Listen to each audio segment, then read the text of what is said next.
Alright guys, so for the past couple of years, I've been doing some metal fab, and I've been using the fiber blade chop saw, I've been using the hand grinder, I even bought the crappy Vevor portable bandsaw for cutting steel, and to be honest, those all do work, but the grinder and the fiber blade saw, I've lit my shop on fire twice, I've lit myself on fire with them.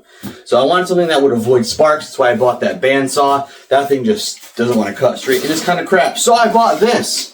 So, if you've never seen any of my review videos, I'm not going to give you RPMs, I'm not going to give you torque settings, anything like that. If you want to know all that stuff, look it up. I'm going to open the box, tell you what I think, try it out, and then we'll talk later. But what I'm also going to do in this video, because I am doing a project that involves metal cutting, I'm going to give you what it was like to actually use the saw while working on something. So it's not just to open it, yes, this cut, see you later. It's going to be an actual, this is how this performed. With that being said, let's open this box and see what's inside. Also, here's the model number to the one that I bought.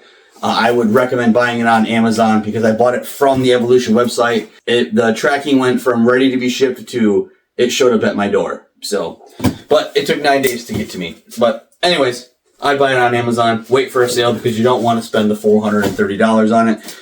It's been on sale numerous times for $300. I would watch for that. So what do we got inside the box? We got the instructions with looks like a knob. We got these. Alright, we got this thing.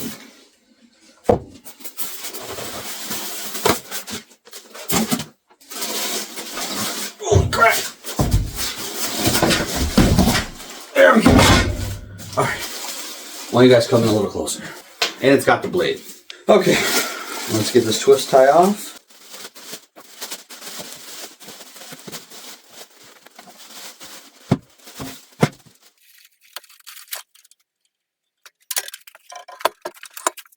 Wow, feels like a saw. Feels flippin' humongous.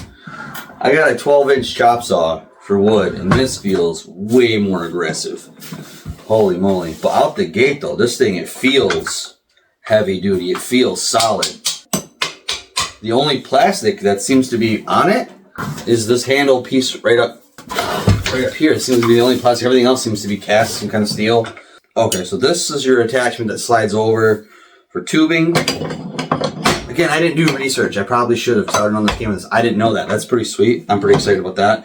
I'll probably lose that at some point unless there's a place for it to go. Right, let's get this blade on this thing and then let's turn it on and see what the heck actually happens. Comes with your attached blade picker on her.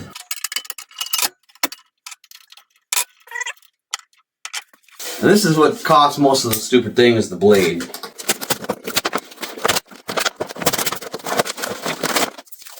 Alright, I'm not gonna lie to you. I've never seen a 14-inch diameter saw blade.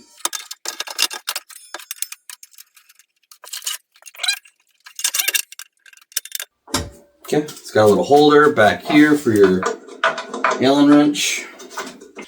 But this thing is really just like your typical chop saw. Blade went on just like it normally would. There's a stop so you can set your depths on this. It's really just like a regular wood chop saw, except for hopefully way, way cooler. All right, I have a piece of cheap 2-inch Chinese steel tubing. Now I've not played with the settings on this, so we'll see how square this comes off from the factory, just to be safe.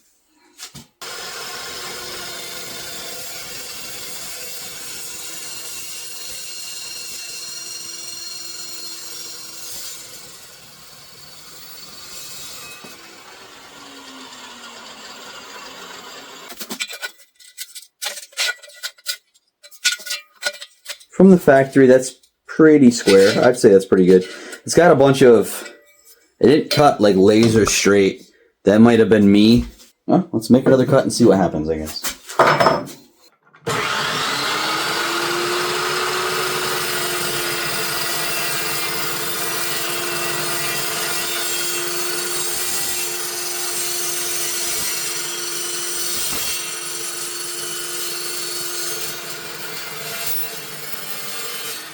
So I have some 1.5-inch angle iron. It's a lot thicker than that thin-walled stuff. We'll put this in and we'll see how this cuts.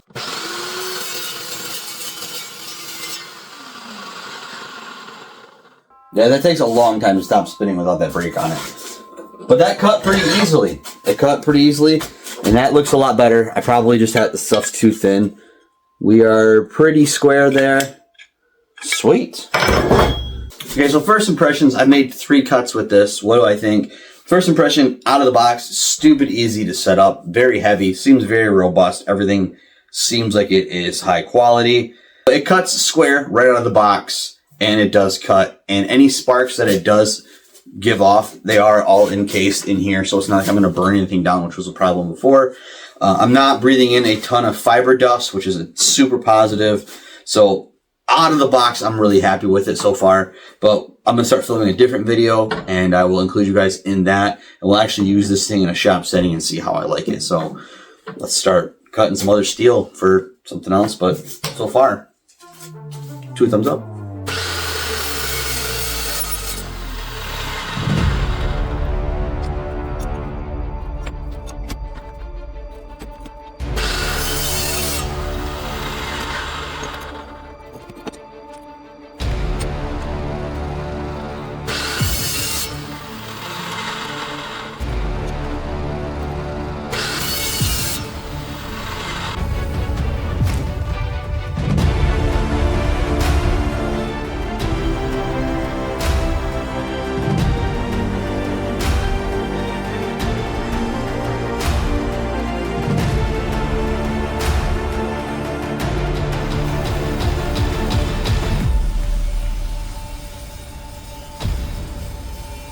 So I just did my first angled cut with the saw. Boom. It's on 1-inch flat stock.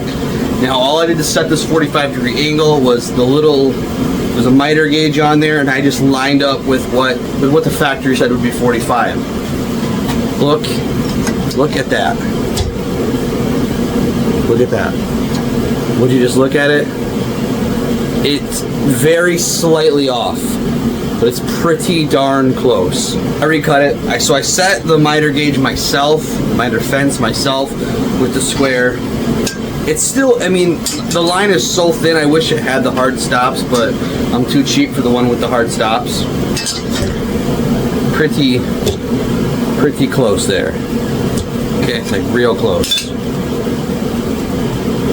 So, super happy with the way that it cuts miters. Okay, so I just did all of these mitered cuts. Very, very happy. Now, I will say this. It doesn't have the hard stop with the notch cut out for 45 and 0 and the other ones that are labeled on there. And maybe it's just sheer luck because maybe I have a bunch of debris stuck in there. But when you turn it as far as it'll go, that got me a perfect 45. And then when I turned it perfectly all the other way, that got me at a dead 0. So it could just be my luck with the debris stuck in there, but it looks like it sets itself on 0 and 45. Don't quote me to that. But wow, that was cutting all those plates. Whew. The shop isn't even full of smoke and dust and debris and nastiness. I didn't light myself or the shop on fire. And also, and I realize that they call it a cold cut saw for this reason. Nothing's hot. Like, you're not cutting and then instantly burning yourself. Which, whew, doing those itty bitty cuts. I think I'm in love. Alright, I've been cutting with the saw for about 6 weeks building this bike. I've got well over 100 cuts on this thing. I've cut 3/4 solid stock. I've cut 3/4 piping. I've cut 2x2 square tubing. I've cut just 3/16 plate. I've cut a lot. I've done straights. I've done miters. I've cut quite a bit, and I can tell you that this saw is awesome. I really enjoy having one of these saws around. Now let me tell you some of the things about the saw that I like and what I don't like. So I really like that the blade shield is made out of a metal, not a plastic. I really like that. But I really like back here is where all your metal shavings go. You just empty it, throw it in the trash, come back. Really like that. I really like this handle right here, which is on one of those springs, dude, so you can move it around like that to help set your angles. I really like that. My old fiber saw, you had to get Allen wrenches and do it. This one you don't need because you can just move it like that, and then you can like that. And this isn't really good or bad, but it's just kind of weird. It took me a long time to realize it, but your handle here is on the left side of the saw, compared to a wood chop saw, which the handle is on the right. So it is just a little bit weird to get used to, but it's really not bad. Again, not good or bad. It took me a second to realize why it felt so weird when I was using it. But now for like the only thing that I do not like about this saw, and that is that there is no brake on the blade. So I'm going to hit it, get it up to RPM, and then I'll let go and you can see just how long this thing spins once you're off the trigger.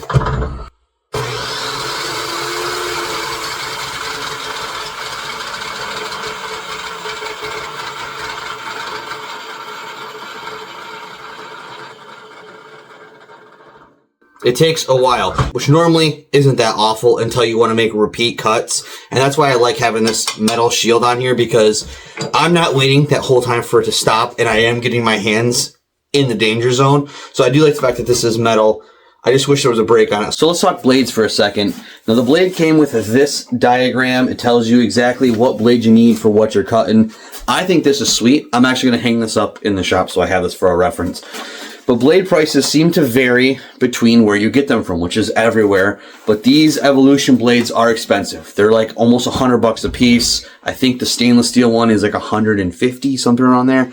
So they vary quite a bit, and you got to watch where you get them from, because Lowe's for the steel blade was a lot cheaper than Menards. But Menards and Lowe's were the same price for the aluminum.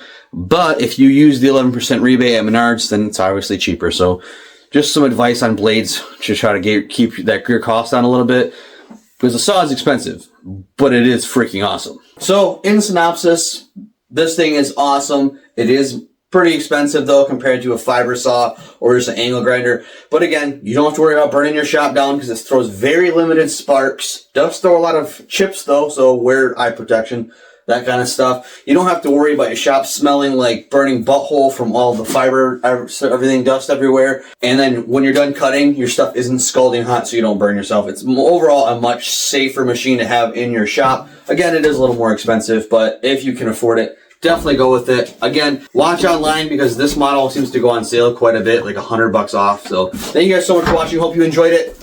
See you guys on the next one.